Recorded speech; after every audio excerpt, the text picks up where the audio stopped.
भारत के कृषि वैज्ञानिक जो 16,000 की संख्या में हैं, अब लैब में नहीं बैठेंगे, आज लैब से लैंड की तरफ जाएंगे। कृषि और किसान कल्याण की नीतियों के कारण आज देश का खाद्यान्न का भंडार भरपूर है। गेहूं, चावल, मक्का, सोयाबीन, मूंगफली, रिकॉर्ड उत्पादन हुआ है।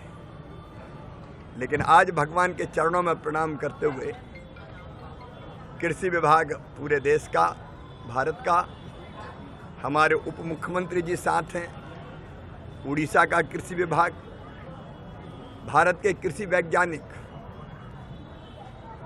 जो 16,000 की संख्या में हैं,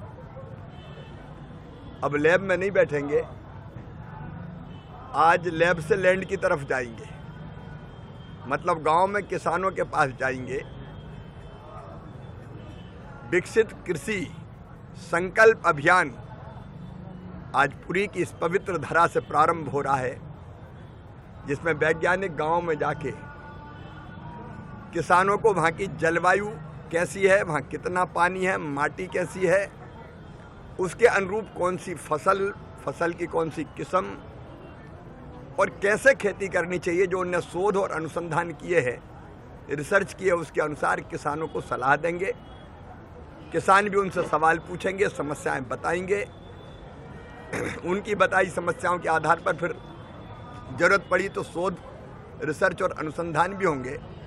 आज भगवान के चरणों में यही प्रार्थना की है कि विकसित कृषि संकल्प अभियान हमारा सफल हो, विज्ञान, वैज्ञानिक और किसान मिलकर एक हो जाएं।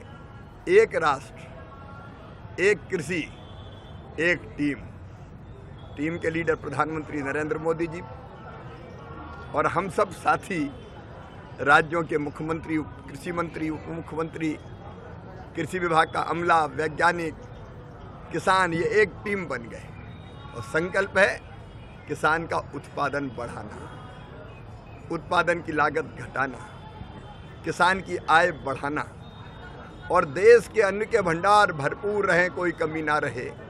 पोषक आहार हमारे 145 करोड़ लोगों को तो मिले ही, लेकिन दुनिया का पेट भी हिंदुस्तान भर पाए, फूड बास्केट बन जाए दुनिया का भारत। और इसलिए गांव-गांव हम निकल रहे हैं ताकि इसी खरीफ की फसल में, इसी खरीफ के सीजन में फसलों का उत्पादन बढ़ा सकें।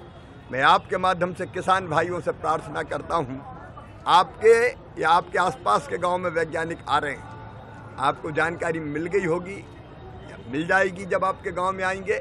आज से मतलब 29 तारीख से 29 मई से 12 जून तक, प्रिय किसान भाइयों, आप जरूर उस कार्यक्रम में शामिल होना, समझना, अपने अनुभव बताना और खेती को और उन्नत बनाने में कोई कसर मत छोड़ना, ताकि तुम्हारी आय भी बढ़ सके और भारत विकसित भारत बन सके, दुनिया का खाद्यान्न के मामले में नेतृत्व कर सके।